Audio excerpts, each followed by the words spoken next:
Hi everyone, welcome back. Um, so let's start today talking about the exam. I finally got a plan for the final exam, and it goes like this. The exam is now optional. So they just clarified, so administration just clarified yesterday what our choices were for dealing with the final exam, and this was one of the possibilities. So you can choose whether you want to do the exam or not. If you don't want to do the exam, you just don't do it. So you just don't submit anything. You don't have to get in touch. You don't have to talk to me about it. If you don't submit anything, what I'll do is simply weight your term work as 100%. So I'll reweight things so that the work that you've already done during the term counts for 100% of your mark. So, yeah, so if you're just done with this course after handing in the argument analysis and you're reasonably satisfied with your mark so far, you can just be done. Uh, the exam is not canceled. You do have the choice if you want to do an exam. So if you want to, for example, try to bring your mark up from your term test or from your term work, you can do that. So here's what that if you do choose to do the exam, here's what that will look like. It's going to be just an argument analysis. So you'll do another argument analysis, but this time you'll go out and find your own argument to analyze. The task is sometime between now and the middle of April, you will identify an argument in the wild. So on the internet, in a book, magazine, on TV, some argument somewhere. It should be a short argument, so shorter than the arguments that you analyzed for the argument analysis. Shouldn't add up to more than 5 premises. So somewhere 3 to 5 premises is kind of what I'm looking for. And you'll do an analysis in the same format as you did the previous argument analysis. So it can come from anywhere, but it should be something that you found rather than constructed yourself. If you just construct it yourself, it's kind of a trivial task to do this. But so you'll find you have the choice of whether you want to do this or not. If you do choose to do this, what you'll do is identify a short argument, break it up into premises, map the argument, and then assess it. Assess the acceptability of the premises, their relevance to the conclusion, and the overall adequacy of the argument in exactly the same way that you're doing the written argument analysis. And that'll be due April 15th. So I've sent out an announcement about this over email. This is just to kind of go over that stuff again. So if you have questions about this, you can email me or you can tune into the live chat that we'll be doing on Wednesday. Okay. So that's the plan for the exam. Yeah. One last thing I forgot to say. Each student is expected to have their own argument to analyze. There's an enormous number of arguments in the universe. The chances that 2 of you are going to choose the exact same argument are very, very low. So if I see a whole bunch of people doing the same argument, I'm going to worry that you've not done your own independent works. You are expected to do this kind of independently. You can talk to other people about it, but you need to be doing your own argument. So you're identifying the argument, you're doing the analysis. Okay? So that's the plan for the exam. I'll put an assignment up on Blackboard. You'll submit it around April 15th, so you have a good few weeks to work on this. I'm going to have to be fairly strict about the deadline for this because I've also got clarified when I need to get final marks in. It's right at the beginning of May, so I'll have about 2 weeks to mark them. That's going to be quite a bit of marking for me, so I need that 2 weeks to really get through those. So, okay, so again, if you don't want to do that, you don't have to. You can just not submit anything. You don't have to tell me that you're not going to do it. If you do want to do it, you can just go ahead and submit. You don't have to tell me you're going to submit something. So your choice will be, I will know what your choice is just by whether something shows up on Blackboard by the due date. Okay, so that's the exam. That's the plan for the exam. I'm happy to talk more about this with you as we get closer to it, but so far that's the plan, and you can actually start working on this now. So if you're so inclined, if you feel like you want to do this, start looking for an argument that you think you can analyze now. They're everywhere. Arguments are all over the place. So start just sort of as you're going through your daily routine, be on the lookout for arguments that you might think that you think you might have something to say about. Okay. So that's the plan for the exam. Let's do some content, some course content. Okay, so these last couple of lectures, we've got 2 more to go. We've got this one on cognitive biases, and we've got one more on cognition and mental health. And we've really switched gears here. So for almost the entire course, what we've been talking about is how people should reason, the ways in which we think people ought to reason. So what's a good reason to believe something? When is a premise justified, in the sense of when do we have something that a rational person would believe. So let's call this ideal rationality, let's say, something like that. So in ideal rationality, I mean, we would only ever be, if we're all ideally rational, we'd only ever be persuaded by good reasons. Somebody being persuasive just by being a slick talker would never convince us of anything, or rhetorical tricks. I mean, the kind of things that people do where they just sort of say the same thing in a couple different ways and it sounds like they made an argument, but they didn't really. If we were ideally rational, none of that would be convincing to us. Only good reasons to believe would change our mind about anything. But the fact is that that's not what people are like, frankly. People don't act in an ideally rational way. And it's pretty clear that, so one of the major outcomes of 20th century psychology, and 21st century psychology keeps bearing this out, we have a whole bunch of what we might call cognitive biases. So the cognitive biases are, ways in which our typical reasoning differs from ideal rationality. And it's not just sort of one person differing from ideal rationality. Sometimes one person just has a specific bias, but what's been shown pretty convincingly is that people on average have these biases. And we have some pretty systematic biases. We have biases that are almost universal, very, very common, and we all seem to engage in them, even when we know better. So and unfortunately, so I'm going to spend this lecture talking to you a little bit about cognitive biases. The trick here is, the catch is, I'm not going to, you can't just cure yourself of these things by knowing about them. So knowing about these biases doesn't fix them, unfortunately. I wish it did. I've still got all these things. But nonetheless, being aware of them is helpful, I would argue. Being aware of these things helps us to kind of like deal with them, to mitigate them in various ways, to kind of get out ahead of them in a variety of ways.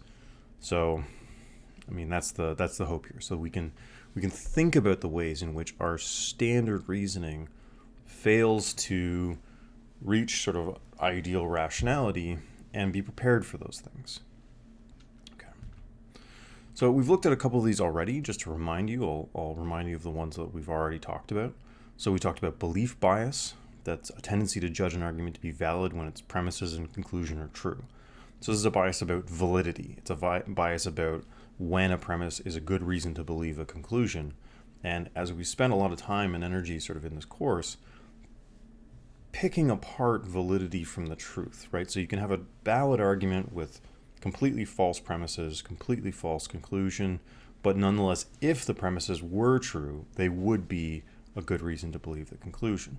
So that's a kind of difficult mental trick to master, is to pull apart the assessing the arrows that are supposed to connect premises and a conclusion from the truth and falsity of the premise and conclusion themselves. And people overwhelmingly tend to think that the argument is valid if they already believe the premise and conclusion. So there's a bias we already talked about validity. We also talked about this one about acceptability, the acceptability of our premises. This is confirmation bias. So when we're looking at the evidence for or against an idea, people are very attracted to ideas that already confirm their beliefs. So if you're looking at a whole bunch of premises, some of which look like they confirm your beliefs and some of which look like they disconfirm your beliefs, you'll pay much more attention, not just you, everybody, pays much more attention to the ones that confirm their beliefs rather than disconfirms them. So we've talked about those two already. We sort of talked about why you should study critical thinking in light of these things. So one of the reasons why you should, in some sense, de-automate your thinking about this stuff is so that you can get out from under these biases. You can avoid sort of being subject to these biases, or at least you can avoid being completely bowled over by them if you take argument analysis in a step-by-step fashion. You do it deliberately, you do it consciously, rather than just sort of quickly and automatically thinking that you know whether an argument is good or not. So these are a couple that we've talked about already. For the rest of this lecture, I'll talk about a few more. We'll also talk about why it is maybe that I'd like to start actually by thinking a little bit about why is it that we have these things? Like, why is it that we have cognitive biases? And you can think about it like this. So as far as I can tell, there are two main stories about how humans got here. Either we evolved via evolution by natural selection, or we were created by some kind of god or something. And if we were created, then you might ask God, why did you make us like this? Why did you make us so imperfect? Why don't we just have perfect rationality? You're supposed to be this nice guy who's setting us up for success or something like that. Why would you make us riddled with these cognitive biases? And if we evolved, you can ask a very similar question. I mean, why didn't evolution give us better hardware for surviving? Surely if we had no cognitive biases, we'd be more likely to survive and reproduce, or at least pass on our genes. And that's what evolution cares about. So why didn't evolution make us perfect reasoners? What's going on? Why are we like this? So let me offer you a couple of off-the-cuff reasons, or not off-the-cuff, but like a couple of sort of starter reasons. For one, thinking is really hard. And typically the problems that we face very often vastly outstrip our ability to kind of think through them completely. So think about chess. I mean, chess is a classic sort of thinking problem. Nobody's quite sure how many possible games of chess there are, but for an estimate, we can go something like, every move there's about 30 potential things that you could do. And a game lasts on average about 60 moves. So if you want to know how many possible games of chess there are, given those estimates, you would say it's 30 to the 60th power, which is about 4 times 10 to the 88th power, which is this thing. It's 4, 0, 0, 0, 0, and 88 zeros. That's big. That's a really big number. So the number of possible chess games is so large that there's just no conceivable possibility that we could think through these, or any supercomputer could think through these things. If you play a more complex game like Go, that number gets even bigger. So games between experts last about 150 moves, with about average about 250 possibilities at each move. So that comes out to something like 10 to the 360th power. So 10 with 360 zeros after it. I mean, those numbers are inconceivably large. Inconceivably large. You think about, the size of the universe, the number of atomic so that makes the number of atomic particles in the universe look tiny by comparison. So the elementary particles, so like the tiniest things in the universe, there are about 10 to the 80th of them. There's been about 10 to the 26th nanoseconds since the Big Bang in the entire history of the universe. So then if you took the entire history of the universe and every elementary particle in it and multiplied those two things together, so that you'd have an elementary particle going through an entire game of Go every nanosecond since the Big Bang, you don't even make a dent in the number of possible games of Go. Not even a dent. The number of possible games of Go is 10 to the 254 times larger than those two numbers multiplied together, which again is just inconceivably vast. So the point is, the kind of problem, like any normal problem that we face, is going to be so complex that you can't possibly think through the whole thing. You cannot possibly kind of exhaustively process the problem. When we talked about normativity, if you remember, we talked a little bit about the space of possible behaviors, right? So of all of the things that you can do, how do you decide which things to do? And we talked a little bit about how goals shape that and how values shape our goals and all that. So here's playing one game of Go. It's unimaginably vast as a problem, and that's just one possible activity that you could engage in. So if you take the set of all possible activities you could engage in, that set is inconceivably vaster than this. Okay, so the point of this is there's just no way that you're going to be able to consider all the possibilities, that you're going to exhaustively consider your possible actions.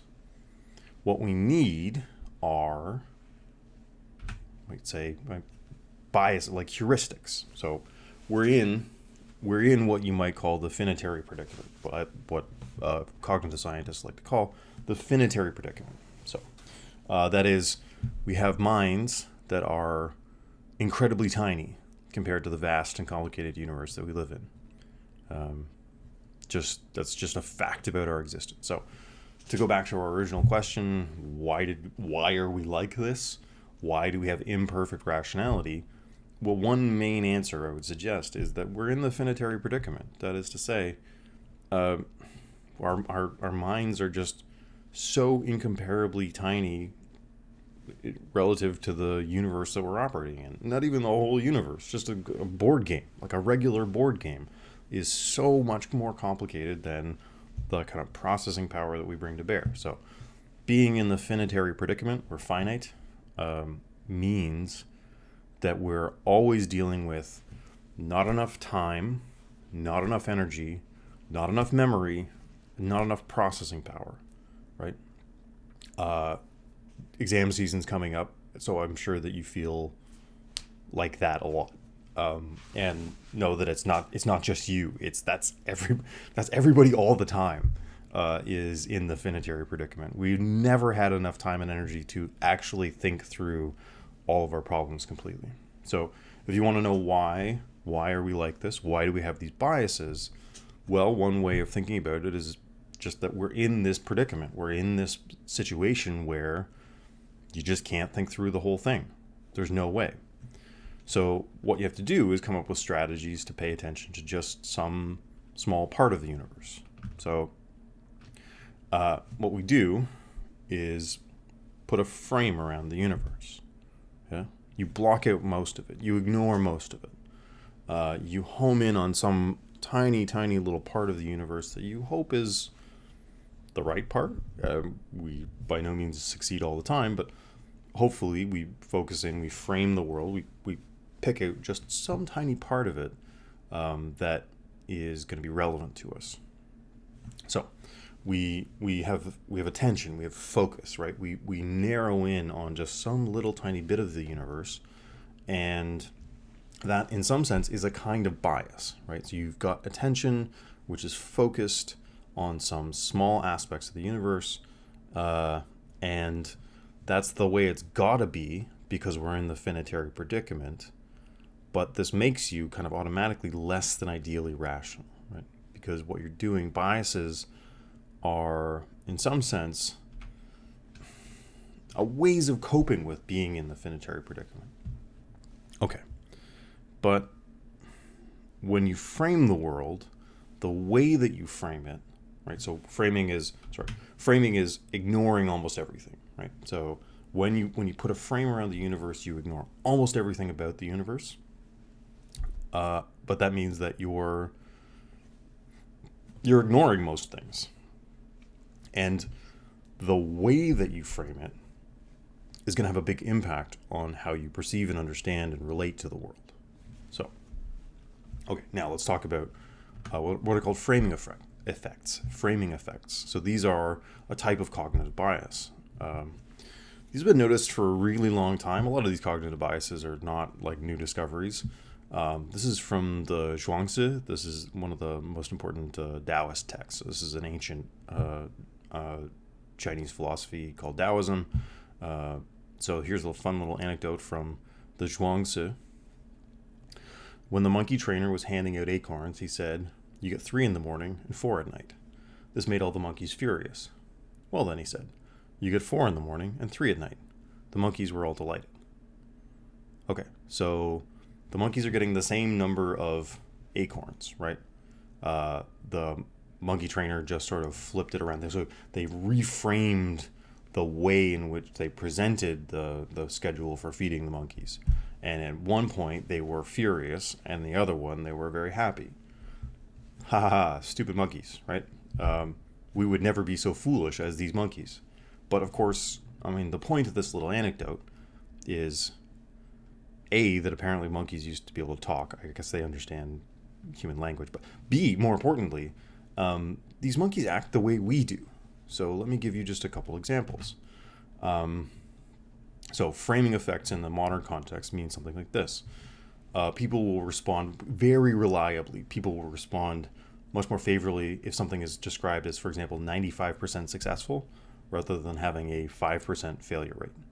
So if you're going in for surgery, for example, and they say, this surgery has a 95% success rate, people are like, oh, good, that sounds good.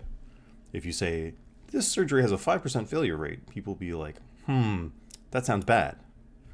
It's the same rate, right? It's the same. It's 3 in the morning and 4 at night.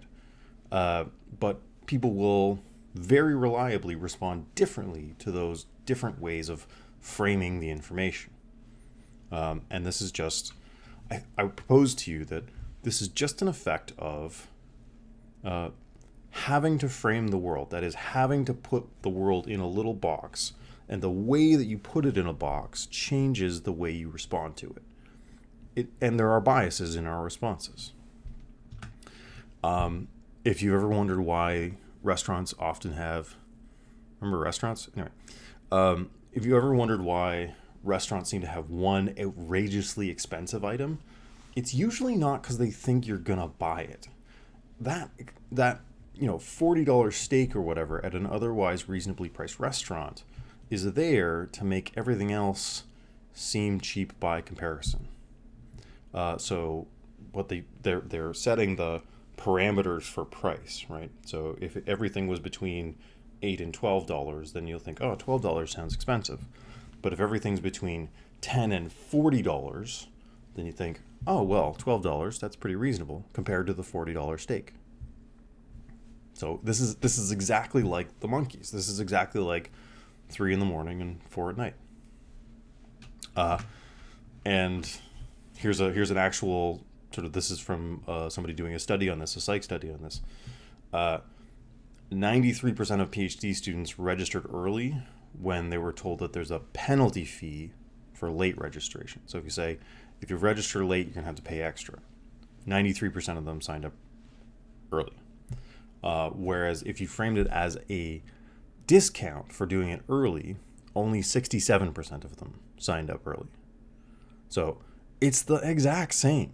So saying that you get a discount if you sign up early versus a penalty if you sign up late, those are the same things. They're not in any way different. It's exactly like 3 in the morning and 4 at night.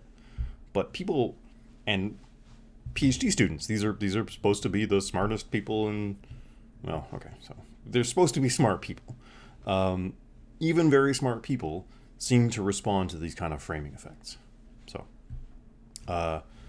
So those are framing effects, and I propose to you that they're kind of just a consequence of the fact that we have to put a box around reality, and the edges of that box determine, the edges of what seems reasonable to us.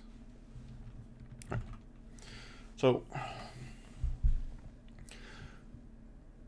being finite, I would like to, I hope I just tried to argue, what I was trying to just argue was, just being finite explains why we've got some biases, why we're less than perfect. But I want to go on and to describe some biases for you now that have a kind of specific character to them. They have a kind of what you might call, they look like heuristics. So a heuristic is a rule or a strategy that often works. It's not perfect. It's not an algorithm that always gets the right answer. So if you're trying to multiply two numbers together, you learned an algorithm for that in school, right? You learned a method that if you do it right, it works every time. Heuristics aren't really like that. So a heuristic is something that biases your attention towards parts of the problem that maybe are going to help you or probably going to help you. They give you better odds of solving the problem that you're dealing with. So a heuristic is a kind of bias that helps, a helpful bias. And it doesn't always help, but so long as it helps on average, that's good enough for evolution and or God, apparently. So one way of thinking about our cognitive biases, it doesn't make them not biases, but often they're helpful biases. They're helpful in the sense that perfect reasoning usually isn't our top priority. Perfect reasoning is nice. It would be nice to be a perfect reasoner, but you've got other things in mind. Like, you've got other things that you want out of the world, and very often it seems to be using a heuristic that gets it wrong some of the time, but is kind of quick and cheap and easy, is a better strategy than using a perfect reasoning method that would take you until the end of time to actually come up with an answer. So I'm going to present a couple more biases to you now. These are all stuff that comes out of the psychology literature, so this is stuff that we sort of observed in humans, and I'm going to try to explain these in terms of probably useful biases. These are heuristics that are hopefully useful most of the time. Okay, so, and there's a kind of overall framework that we can think about these in terms of. So this overall framework is what you might call error management theory. So error management theory is this theory that was come up with by Hasselton and Nettle, and they argue that if you look at the kind of biases that people have, you can understand why we've got the biases that we've got. If you think about trying to avoid high-cost errors and make low-cost errors. So we already know that, look, you're going to make errors some of the time. There's no question, because you're in the finitary predicament. You never have enough time, energy, processing power, or memory, right? You just don't. So you know you're going to make mistakes. What do you do about that? Well, you try to make the right kind of mistakes. Try to make mistakes that don't ruin your life. Try to make mistakes that you can kind of recover from. So the argument that they make, so the error management theory, you're managing the type of errors that you make. You know you're going to make them, so you need to kind of make the right type of errors. So error management is biasing us in ways, the theory says we have the biases that we do so that we make good, cheap errors and avoid very expensive errors. They give us a really nice metaphor for this, which I quite like. So the fire detector, smoke detector effect. So you want biased smoke detectors. You might think that you want a smoke detector that, actually, it would be nice if you had a smoke detector that always went off when there was a real fire and never went off when there wasn't a real fire. That'd be good. That'd be all right. But that would be like perfect rationality for fire detectors. That's not really an option. So there's gonna be some error. So supposing that it's gonna get it wrong some of the time, think about what kind of error you want it to make. So you've got false positives and false negatives. A false positive is thinking that there's a fire when there's not a fire. False negatives are failing to detect a fire when there is a fire. Okay, so you got a fire detector, and what you want is for it to be heavily biased towards false positives. You want it to go off a lot more than there actually is a fire. because that's a very cheap and easy mistake for it to make. If it makes a false positive, you pick up a pillow and fan it a bit, you open the window, you take the toast out of the toaster. End of story, right? If it has a false negative, where there really is a fire, but it doesn't go off, then your house burns down. That's a terribly expensive error, right? That's a horrible error. So we're just sort of assume that it's going to make some mistakes, and then you ask yourself, what kind of mistake do I want it to make? Which way do I want it to be biased? And if you think about it, the much cheaper mistake to make is the false positive, going off when there is no fire. The much more expensive mistake is failing to go off when there is a fire. So we want it to be biased towards false positives and away from false negatives, supposing that it's not going to be perfect, and nothing in life is perfect. So it makes perfect sense to, well, it makes a lot of sense to build a certain direction of bias into the fire detectors. And I would suggest that there's a lot of stuff like that in our lives. And the argument from error management theory is we can understand the biases that we do have in terms of trying to bias us towards making cheap and easy errors versus high cost errors. Okay, so here's a nice perceptual bias that we've got. So this is a weird one, and you probably would never have noticed this if they didn't study it in psychology. But people have got a systematic bias. We very regularly and reliably, when we're trying to figure out, so in this experiment, they had people sort of sit and have a sound either coming towards them or away from them from behind. So you can't see how fast the object is moving towards you that's making the sound, but you're trying to track just from how the sound is moving when it's going to arrive at you, right? So, you picture yourself crossing a street and you hear a car coming towards you. Your brain immediately tries to estimate, how long do I have until that thing gets here?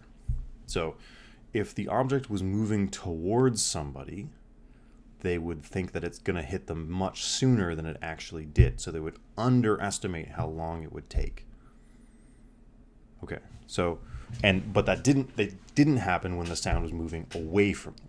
So if the sound was moving away from them, they would make reasonably accurate guesses about how fast and how far it was going. If it was coming towards them, they would be biased to thinking that it would be there, they would reach them sooner than it actually would.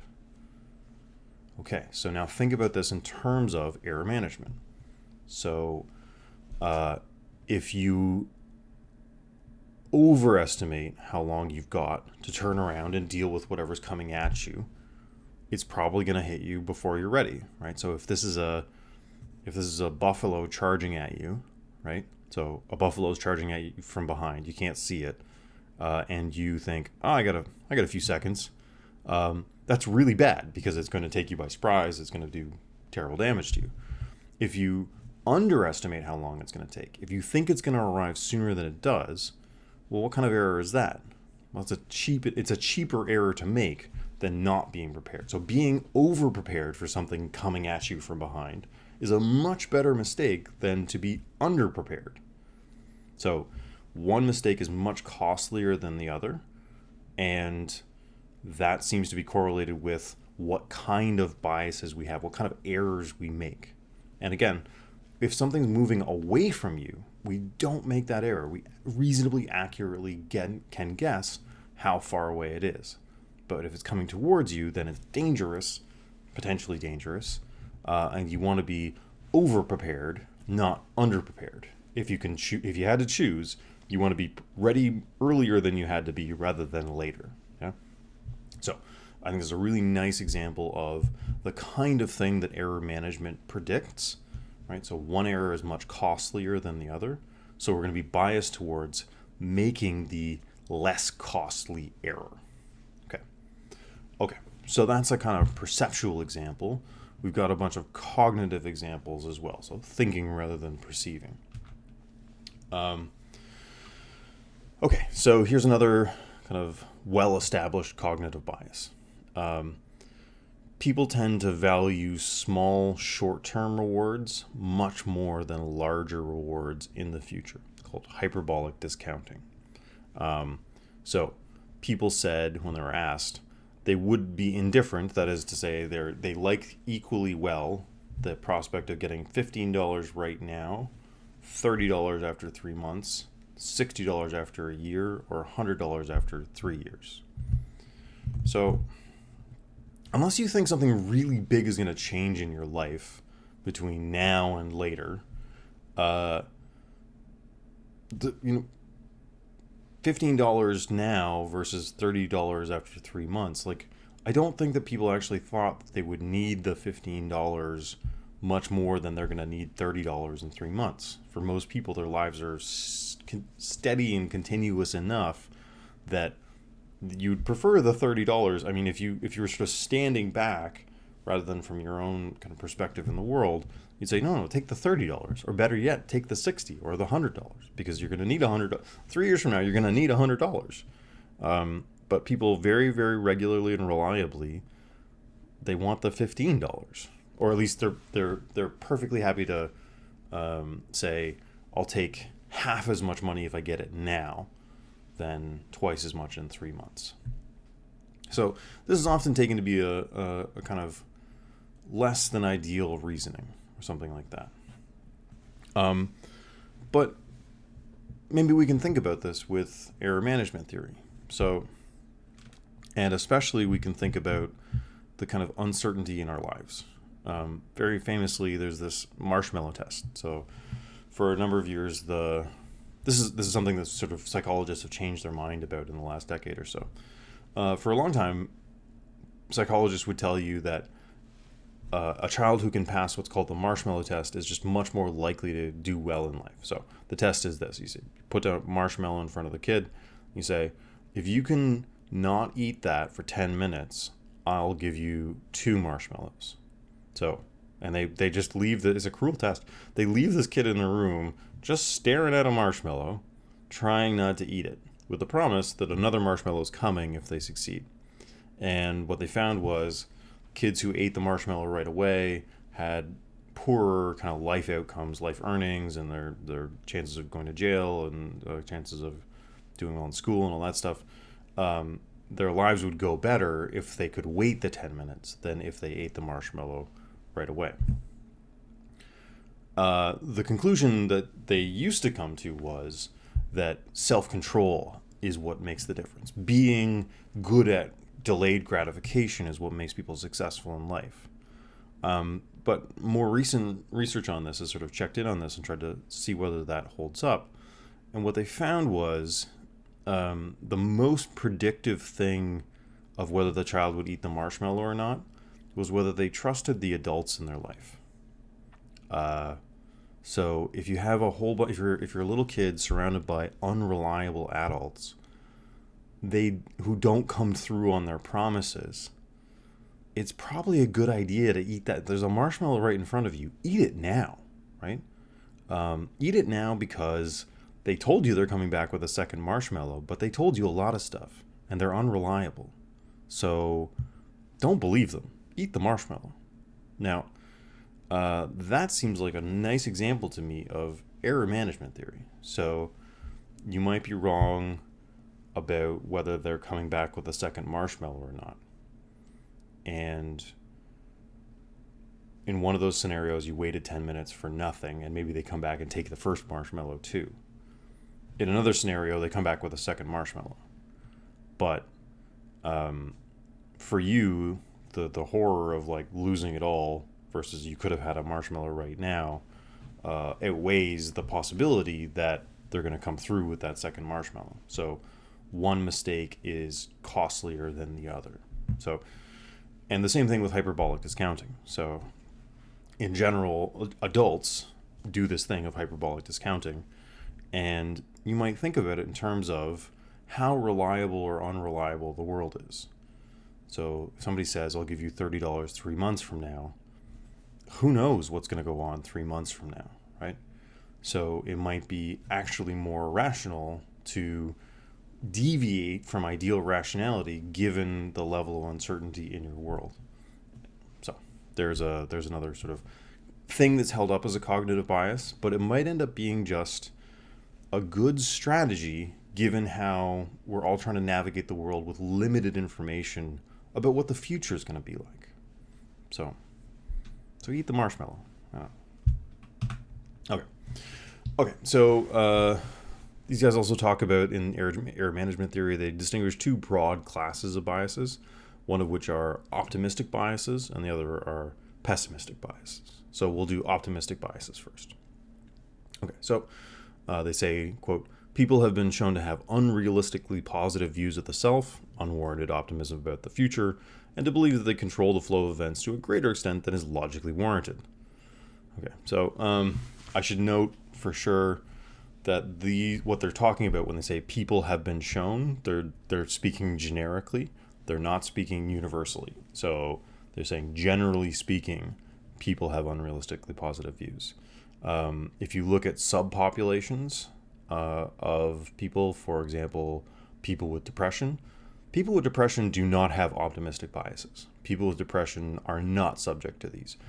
The average person is.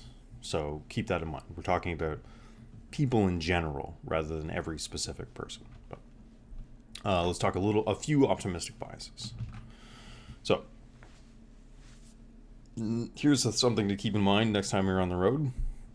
90% of drivers rate themselves as above average.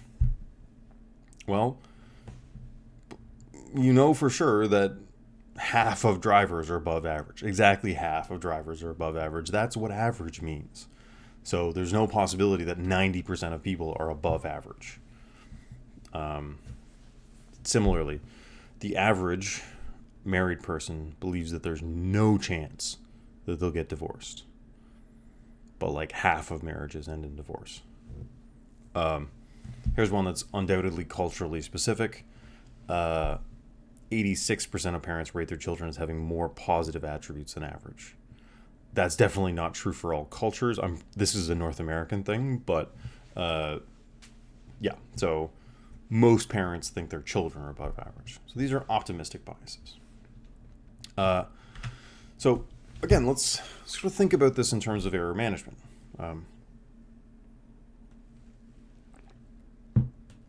You're probably better off having optimistic biases.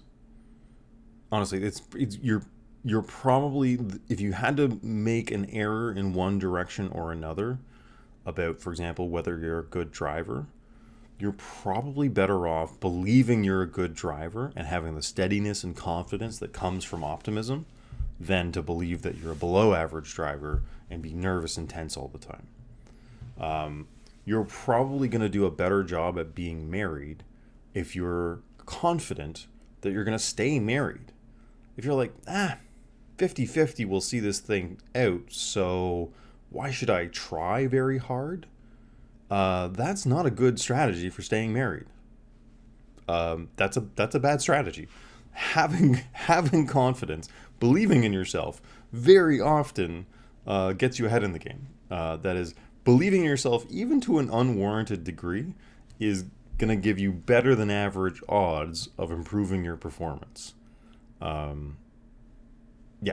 Yeah. So this is the kind of class of optimists. There's a whole bunch of these things. I won't bore you with all of them, but there's a whole class of optimistic biases where we believe that we've got a better chance at success than we actually do. And although you won't maybe live up to your inflated expectations, you'll still do better for having had the optimistic bias. So, okay. On the other hand, we've got pessimistic biases. So it's not the case that we're always excessively optimistic. There are fairly specific circumstances under which people can be subject to pessimistic biases. So these people describe the sinister attribution error. So this is one of many social biases where we misperceive the social world around us. And the sinister attribution error is when people feel insecure in a social group, they tend to assume that people are judging them more severely than they actually are. So, this group said they documented related effects. Participants committed an experimentally induced social gaffe. So they got their experimental subjects to fail at an anagram test, or they described them in an embarrassing manner. So they made them feel a little bit socially insecure. And for those people who were made to feel a little bit socially insecure, they said they believed that they were judged as less intelligent and less favorable in their general impression by strangers than they actually were. So they got ratings from not just so they got self-ratings, so like, how do you think you came off in that social situation? And then they have ratings from the other people who were in the situation with them. Like, how did that person come off? Like, do you think they were smart? Do you think they were nice? And if you made somebody feel insecure, their self-perceptions would diverge from the perceptions of other people. And they would think that they did worse than they actually did. Okay, so called the sinister attribution error.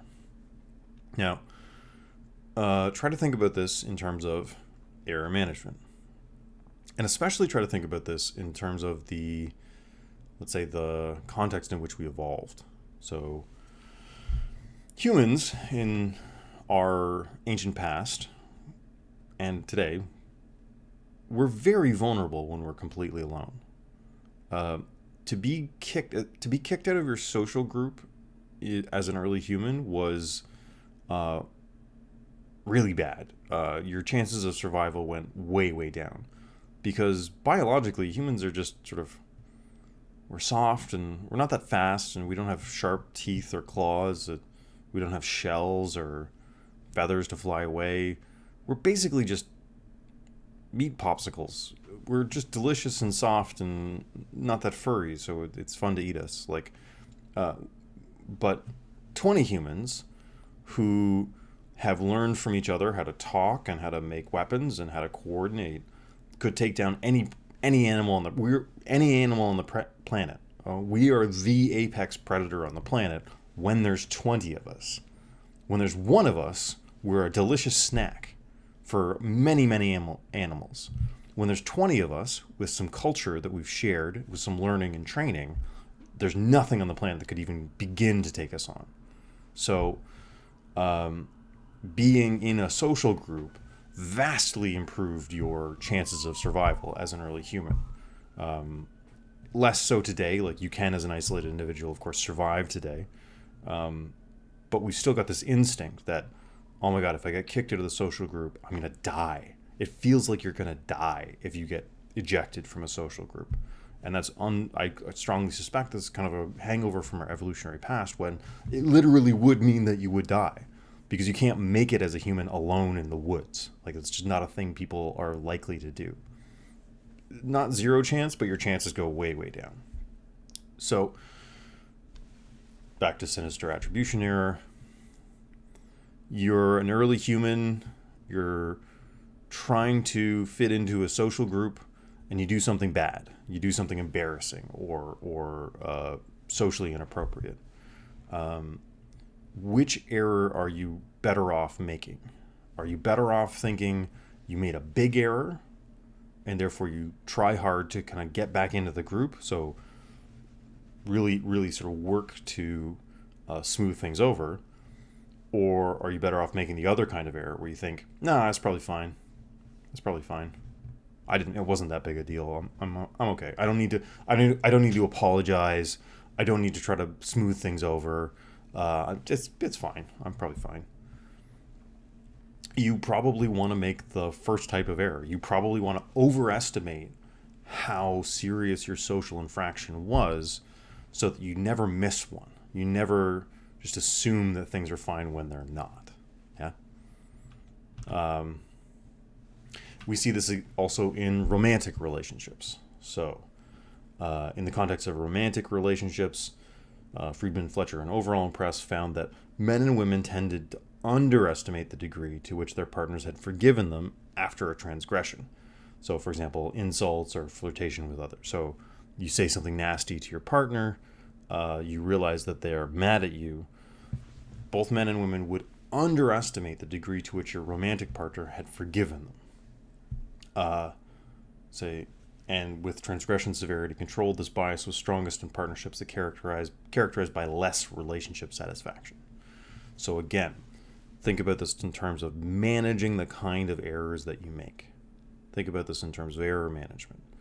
I can tell you with some confidence that if you make your partner mad and then act like you didn't do anything wrong, that makes it worse. That's really that's bad, and it's especially bad if you were already kind of in a rocky situation, right? So if you're already having some relationship troubles, and then you flirt with somebody you shouldn't have been flirting with, or insult them, and then act like nothing's wrong, that's really bad. Whereas if you make your partner mad and then over apologize, or like, you said something that was mildly insulting, and so you bring them flowers, and they're like, wow, you didn't have to do that, that's cool, but like, I wasn't that mad. Which of those errors do you consider more costly in terms of especially maintaining your relationship? I'm very confident that underestimating how much you pissed off your partner is a substantially worse error than overestimating it. If you put on a nice candlelit dinner or do their favorite activity as a way of apologizing, you want to like sit them down, like, oh, can we talk this through? I'm really sorry, I didn't mean it. Blah, blah, blah. Overestimating how much you pissed them off is a way better strategy than underestimating. And it's especially way better strategy if the relationship is already under strain. So again, we've got this bias. People tend to systematically make a mistake. That is, they systematically diverge from ideal rationality. But given that we're going to make some mistakes, we're all in the finitary predicament. We're all working with not enough time or energy or any of that stuff. You want to bias yourself towards making one kind of mistake rather than another. This is a perfect example of it. It's a perfect example of making the cheap and easy error to fix rather than the costly, difficult one. Okay, so there's optimistic and pessimistic biases. Here's another one, just to sort of round this out for the sort of error management theory. We're again going to think about this in terms of error management theory. The outgroup homogeneity effect. Outgroup homogeneity effect. So people have a tendency to judge members of an in-group as more diverse than members of an out-group. So your in-group is like your social circle or something like that. So this experiment that I put the citation to down below, had 90 sorority members from different sororities judge how similar they were to their own sorority. So how much diversity is there in their sorority versus how much diversity is there in other sororities. So, and what they found was each of these groups thought that their own sorority, their own in-group, was much more complicated and complex and diverse than those other people who were all basically the same. Yeah? So when we're dealing with an in-group, the social circle that you're in, we pay a lot of attention to the differences, the nuances, the subtleties and complexities of people and the ways that they're different from each other. When we're dealing with an out-group, not so much. And I think you can think about this in terms of error management, because treating everybody in your close social circle as though they're just the same will be received poorly. Yeah? But it takes a lot of mental energy to pay attention to. You have to remember that, Amanda likes Fruit Loops and Amy likes Cinnamon Toast Crunch. It's a lot to keep in your head. To track all the complex and differences between people is a huge amount of mental energy. And you've only got so much. So you need to spend that energy on your in-group, the people that you regularly socially interact with, that you socially depend on. And because the outgroups are people you interact with much less, it's kind of not as bad in the sense, in a very practical sense, in a very day-to-day, like what's going to cause immediate problems for you. It's not as bad of an error to think of them as kind of all the same. Now, what we know from this experiment is, since all of these groups judged each other to be homogeneous, we know it's not because that's the fact of the matter. It's not because there's a real difference here. It's because it's better to make one type of error than another. Okay, so outgroup homogeneity effect. To get the bit meta here, we'll talk about the blind spot bias. People tend to underestimate the degree to which they're subject to biases. So if you've been listening to this and thinking, stupid people, I'm not like that though. I'm sorry, I have bad news for you. What they said was, blind spot bias appears to be a unique construct independent of intelligence and personality traits related to self-esteem, self-enhancement, and self-presentation. Blind spot bias appears to be independent of general decision-making competence. So, people will have the blind spot bias. Very smart people will have the blind spot bias. Less smart people will also have the blind spot bias. People with high self-esteem will think they're not subject to biases. People with low self-esteem might also think that they are not subject to biases. Again, usually with the exception of very depressed or anxious people. So those groups seem to be outliers in all of this stuff. And just because you're good at making decisions in general doesn't mean you're not subject to biases. So this is true of pretty much everybody that we've got these things. Okay, so those are all the biases that I wanted to tell you about. The point of it was basically just to sort of try to highlight some of the ways in which we are less than perfectly rational a lot of the time. We're not going to become infinite reasoners anytime soon. If any of you reach godlike omniscience, let me know. I'd like to talk to you about the stock market. But given that we're finite reasoners, we're stuck with making decisions on less than perfect information. But that doesn't mean that we can't adapt and improve. So, although we can't it doesn't seem to matter whether you know these biases or not, they still happen to us because they happen in the kind of unconscious way you frame the world. But that doesn't mean that you can't adapt and improve.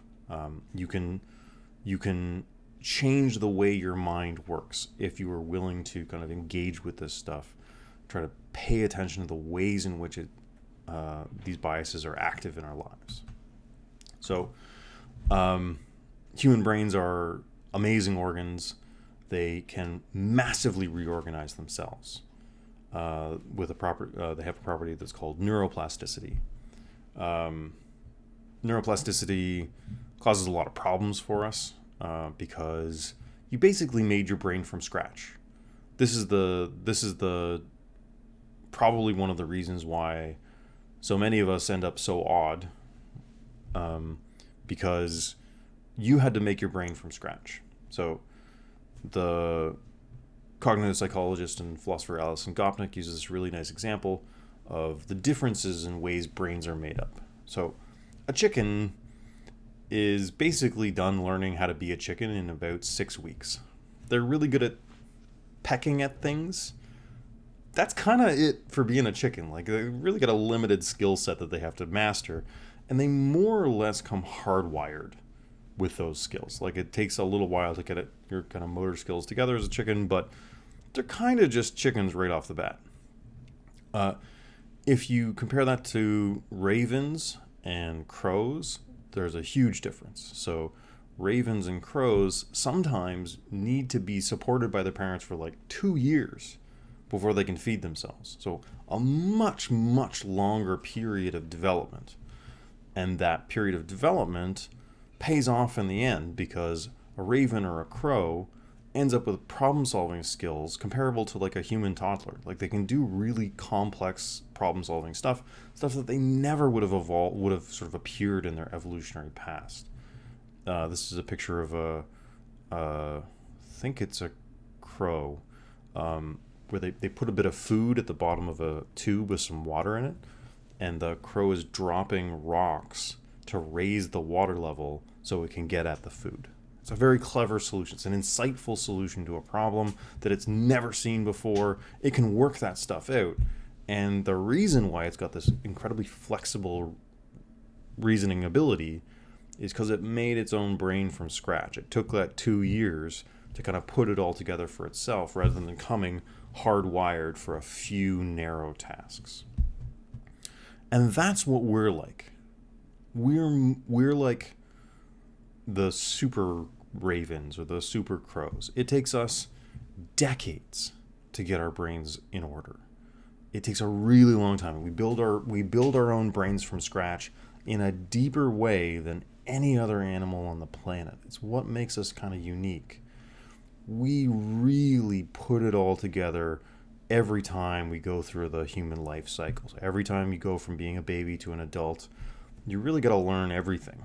Not everything, but like huge amounts of our own minds are built in this neuroplastic way. So our brains are really good at reorganizing themselves, reformulating themselves. So all that's just to say, yeah, we got some biases that are sort of hardwired, but we're also the animal that's least hardwired of any animal on the planet, as far as I can tell. We are super flexible. It's one of the most characteristic things about humans is this flexibility.